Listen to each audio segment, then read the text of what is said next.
Welcome to the Salmon Runs YouTube. Enjoy the video. You have site edit rights and a plan for columns. Start by opening the target Sharepoint site and choosing New List. Once done, pick Blank List from Excel or from Template depending on your source.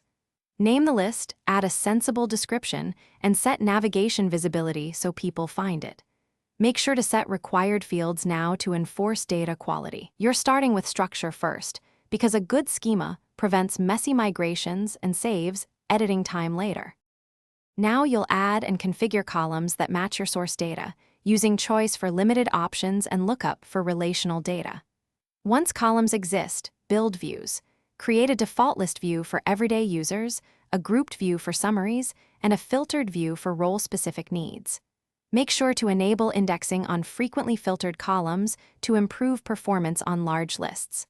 Finally, configure column validation and default values so entries are consistent, and finish by configuring advanced settings. Enable versioning for auditing, set item-level permissions if needed, and adjust advanced settings such as attachments. For bulk imports, use Quick Edit for small batches or Power, automate /Excel import for larger datasets to keep ID intact. If something breaks, first confirm Sharepoint permissions, then verify column types and required fields match your data.